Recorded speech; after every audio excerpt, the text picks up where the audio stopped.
Well, there's been a recent renaissance of a new art form that brings a whole new definition to the Queen City. In celebration of Pride Month, we sat down with some of the most prominent drag queens of Buffalo to discuss how the scene started and what it looks like today. Take a look.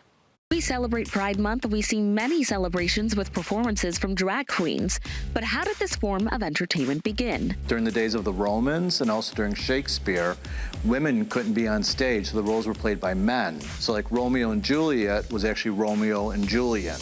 And even into the 1800s, it still was the same thing. Women were not allowed on stage. I asked a local drag queen legend, Siobhan Davis, what she knows about where the term drag queen came from. Back in Europe during Queen Victoria's time, when there'd be big gay balls and some of the men would dress up and they would wear these huge gowns that would be dragging on the floor, and people would say, "What, you think you're the queen?" And that's where the term drag queen came from. Siobhan Davis is one of the most tenured drag queens still performing in Buffalo, but she says she wasn't the first one here. In Buffalo, the earliest thing that I'm aware of was back around the 1930s when the burlesque houses were going. Many of them were on Main Street in Buffalo, and with one of them there was a queen called Tangera.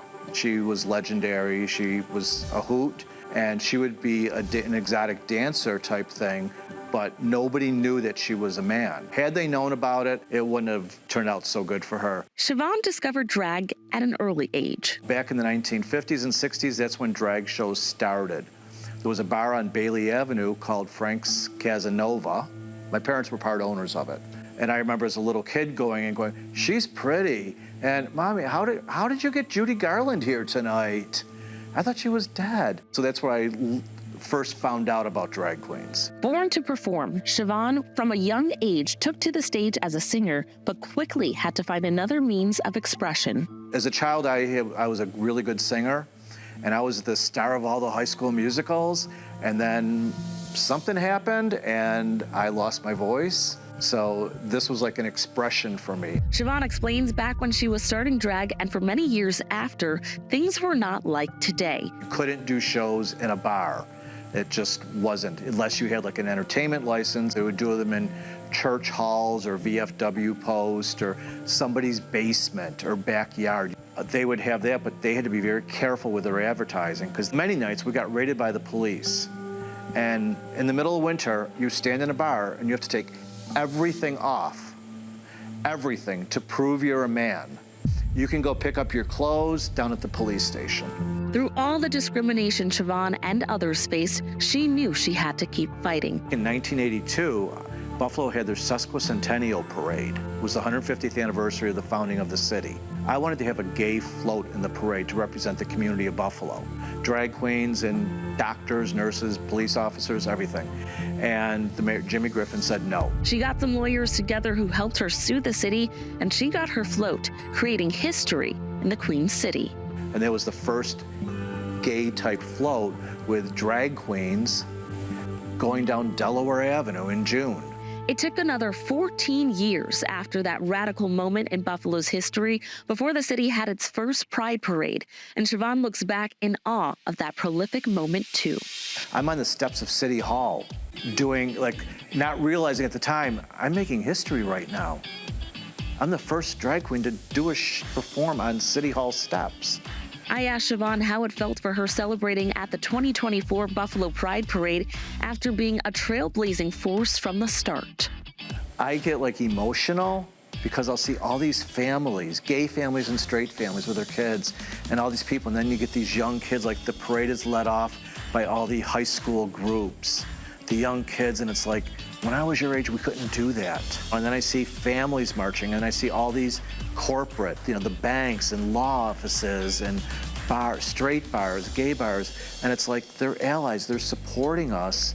They're taking a chance because they could have, I'm a customer and I don't like this, but they're doing it. And it's the Buffalo Pride Parade is the longest parade in Western New York. It's the biggest parade as far as people marching in it. And it's also the biggest crowd watching a parade. Drag queens like Siobhan have paved the way for other queens like Will-O-the-Wisp and Winter Storm, allowing them to embrace their queerness. It is such an honor and such a humbling experience to be working along people like Siobhan Davis. They want you to be on your A game. They want you to be the best version of you.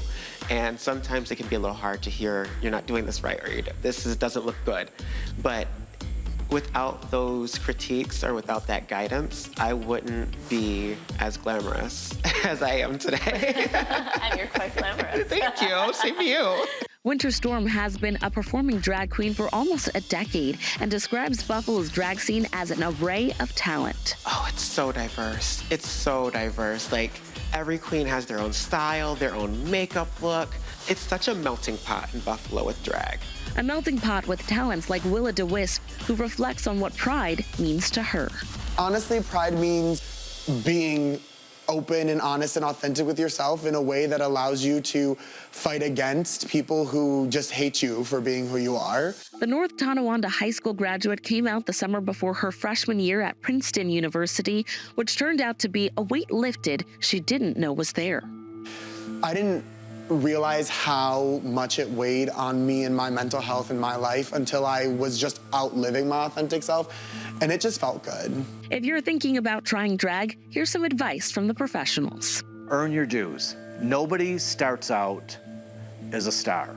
It's an art to become somebody else.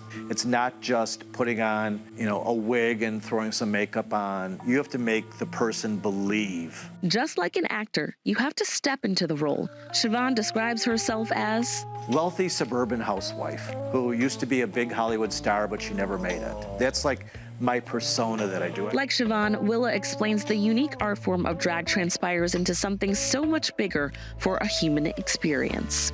Our drag is just a bunch of wet clay that we're trying to mold into something. Who I am sitting here as Willa is not too crazy or too far off from how I feel as a boy, but the confidence is stronger, the energy is higher. Like, wearing this feels like a whole set of armor that people will accept a lot easier rather than if I was just in my normal human form. Siobhan and other drag queens' fearlessness and commitment to creating a better space for the queer community in Buffalo has led to another generation feeling safe enough to be unapologetically themselves. They paved the way for a lot of us girls in Buffalo, where like now I feel confident to walk down the street even as a trans woman, or if I'm walking to a gig with a little bit more crazy makeup, I feel okay to do that too, because they've instilled that confidence and I feel like they've also worked in the community. Siobhan's only hope is that generations of queens to come continue to uplift each other. I mean, I'm always doing that too. When somebody's going out on stage, I'll look and go, oh, you're losing a nail. Here's some nail glue. Fix your nail. Or wait a minute, stop. You have toilet paper on your shoe. Or let me get your zippers falling down. Help each other out. Again, doing stuff for the community. And I hope that the next generation does that. Well, you can support our local drag community by following them on social media and checking out all of their events.